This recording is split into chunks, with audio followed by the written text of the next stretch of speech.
Welcome back, everybody. I'm Jerry with Dub Bears Talk, and today I'm going to go over all the defensive line prospects that I think could be sleeper picks in the later rounds. I actually don't like very many of the edge rushers that we can get late in the round. That's why originally I was kind of favoring taking an edge early, because although we have seen some rough edge rusher classes in the past, I do think very highly of the top three that everybody talks about in Jared Verse, Dallas Turner, and Laiatu Latu.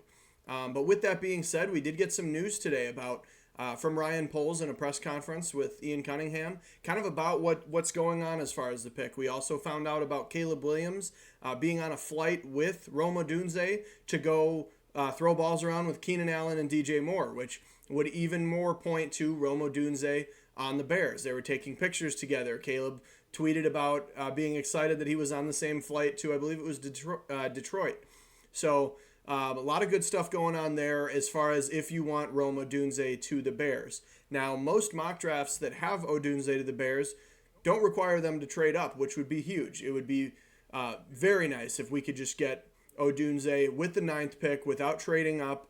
The only reason I don't love that is because that's kind of trying to have an out with Keenan Allen, and it seems like Keenan Allen and Caleb Williams already have a nice relationship that's started, and they've known each other. So I don't want to send him packing so soon, but weapons are weapons, so it'd be nice to have. But I'm going to get into the defensive line prospects, a lot more on the interior in this one. So let's get into it, but don't forget to like the video if you like it. Comment down below who your favorite later round interior or edge rusher on the defensive line is for the Bears in this draft. I will be going over mine shortly. And then subscribe for more. We had the offensive line video yesterday, and I am still going to make a wide receiver and probably halfback. I'll include a couple halfbacks in that one for later round guys that we can pick up. Although Odunze is looking like the favorite at 9, that doesn't mean that the Bears couldn't take another one, or if they shock the world and trade back and end up taking a different position, you're going to want to know who the wide receivers are that will be available for the Bears' later picks that can get the job done. So first, I'm going to go over the edge rushers. I mentioned that I don't like the edge rushers later in this draft very much, so I only have 2. First one's Austin Booker out of Kansas. He's looking to go late in the second, and then as late as the early 4th is kind of where people have him. So he has decent size. He isn't an ideal size for a 4-3 edge rushers. I believe he's around 6'2", I didn't put it in here, 6'2", 260, 250, that kind of range. But he does have a basketball history. So that's big there too. So he is very athletic and did have a good amount of production last year in the Big 12 with Kansas. He had 8 sacks, 12 tackles for a loss, which does show run stopping ability as well as the pass rush ability. And then he led the Big 12 with 38 pressures. So huge opportunity there for the Bears to secure an edge rusher that, again, I don't think it's a perfect fit with his size. He's definitely, I think he would be better off unless he got a little bit bigger as far as being a 4-3 defensive end. But I think he has the tools, he has the traits to fill that job, and I think that's probably the best value edge rusher that you're going to get later in the draft.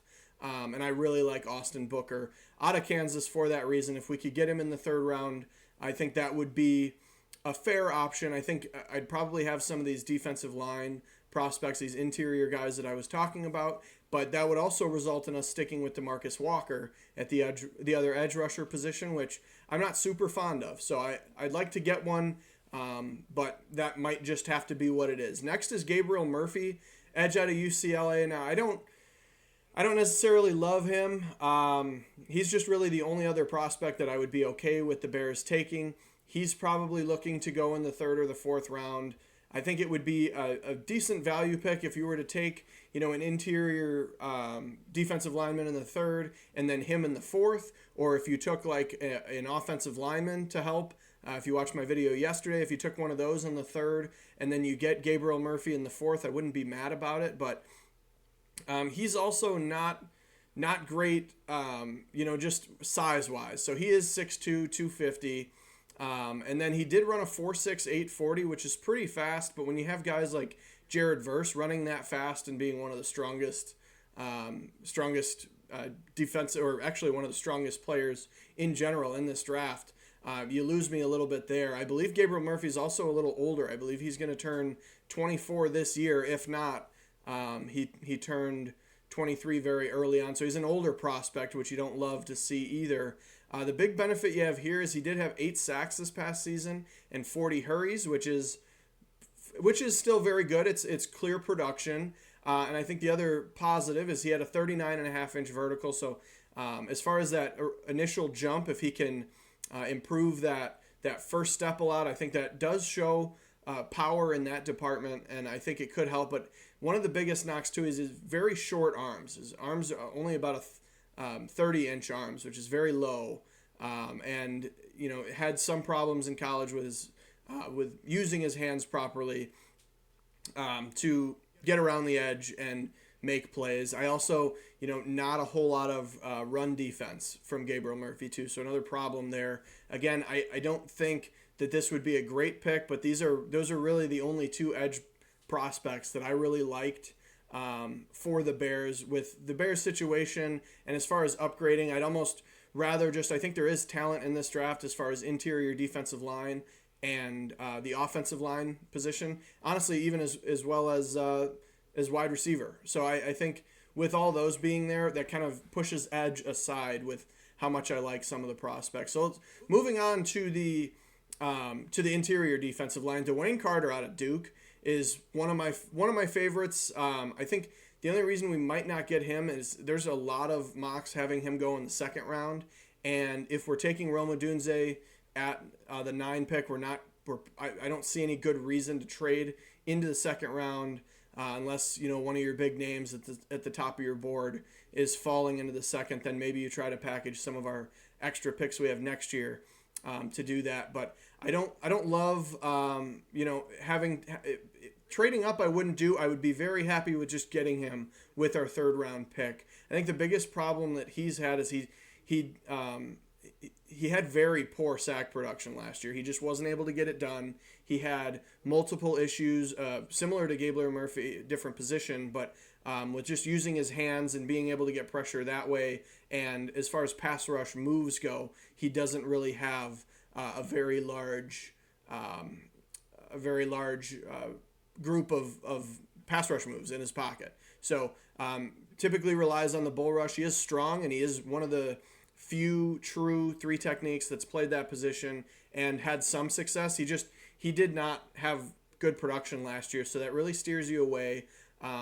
But he's being mocked in the 2nd or 3rd round, so clearly a lot of people think highly of him, and I think he could be good for the Bears, but we'd really need to take him in the 3rd round for me to be happy with that one. I would not want to trade up for him. Next, I have Brandon Dorlus, who is also kind of a late 2nd, early 3rd round guy. I like him. I think I honestly like him more just because I would trust what Eberflus could do with him. So he's 6'3", 283, which definitely makes him kind of a tweener. I feel like he would kind of fill in with when we lose Justin Jones, who filled in at edge. He filled in at interior. I think Brandon Dorlus could do this. He has a very nice mix of strength and speed as well. So I see a lot of opportunity with him. With how we've seen Flus and how the defensive line improved with Montez Sweat coming in, I think he could be a great impact where, if Javon Dexter or Zach Pickens jumps forward as the for sure starter, at that 3 technique, you can move Brandon Dorlus to the outside, and he's still going to be effective, or at the very least a rotational piece. So I really like that. Last year, 5 sacks, 6.5 tackles for a loss, and the biggest one was 9 pass deflections. So he's very good getting his arms up, causing incomplete passes, tipped balls, which we did see quite a few interceptions last year off of tipped balls, and I think Matt Eberflus would really like that, as well as Ryan Poles. So I really like Brandon Dorlus for the Bears and for the fit. I think Eberflus will know how to use him properly, even though he is kind of that in-between at 6'3", 283. I just really like him. I think he's probably one of my favorites for the value.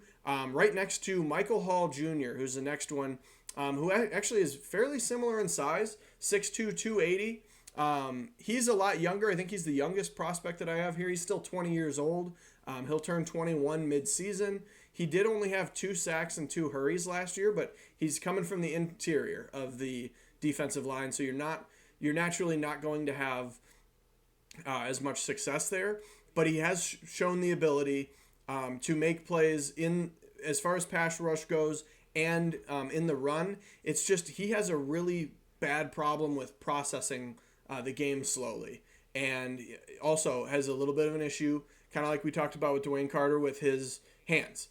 I don't think, he's had a lot of problems with using his hands properly for pass rush moves. And I think, but with him still only being 20, I think we have Eric Washington as a defensive line coach who's very highly touted as a defensive line coach in the league. And you have Eberflus, who I think can help. I really like Michael Hall for his potential. He has very high potential for me. But we also have Gervon Dexter and Zach Pickens, who have very high potential. I believe Michael Hall's being mocked mostly in the 4th round, so I think that's the other part that I like is the value there. If you can't get Brandon Dorlus in the 3rd round and you have to fall back on, I wouldn't take Michael Hall Jr. in the 3rd round necessarily, but I would definitely take him in the 4th round, and I think that would be a nice safe pick. You've got a rotational piece. I think you could try him at edge rusher, but he really should stay on the interior. But he could definitely be a part of the battle for 3 technique, and at the very least a rotational piece. So I like Michael Hall Jr. out of Ohio State there. I think he would be another good option, but I believe Brandon Dorlus is probably still going to be my favorite, just with the versatility that he has. And then finally I have Myles Murphy out of UNC, not Clemson. Myles Murphy that got drafted last year, who was a much better prospect at the very least than this one. But Myles Murphy is about 6'4", 310. He's not very athletic. He ran a 5'2", 40.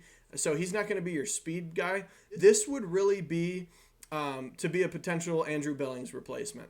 Now, he's projected to go in the 4th to the 7th, so I think you're probably taking him if all of your defensive tackles or edge rushers that you had are off the board and you don't have, any of your other positions, kind of everybody's gone, or in a situation where the Bears trade back and acquire a later round pick. I think you could definitely take Myles Murphy and have him on the defensive line, because I think he's got potential with the size. The size is, and the strength is good. He didn't really have much production, but I think, even learning alongside a guy like Andrew Billings, who's just this, he's not super tall, but he's just a big, stout guy that can be a true run stopper and run stuffer on the interior. I think Myles Murphy out of UNC could be that. He's just not athletic enough for me to be a 3 technique. So, but I also think it would be kind of scary. You think about in a run situation to have Myles Murphy and Andrew Billings in there, you'd have a lot of weight right in the middle. So I think that's another thing you could think about with that. Again, this is going to be a much later round, but just another guy that I do like at that spot. I think it would be worth it to take him. But again, I think it's, if everybody else is gone in the 4th or you've traded back, I just think it could be a sleeper pick. And I like what I've seen from Myles Murphy, but only if you get him later in the draft. So let me know what you think down below. Like I said, my favorite is Brandon Dorlus out of Oregon. I think with all of the flexibility, with the size, the strength, the speed, he did have production last year. And my favorite's the 9 pass deflections. I think a guy putting his arms up, I think Eberflus loves that. Gonna force interceptions at the end of the day. If you're getting 9 pass deflections in 12 games, I think that's huge. So really love Brandon Dorlus, and he is my biggest sleeper for the defensive line. But like I said, let me know what you think down below.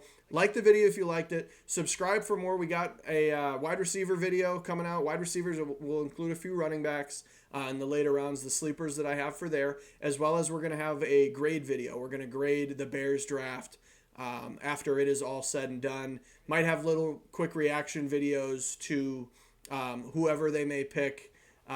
Caleb Williams at 1, and then whoever it is at 9. So stay tuned for that. But thank you for watching, and bear down.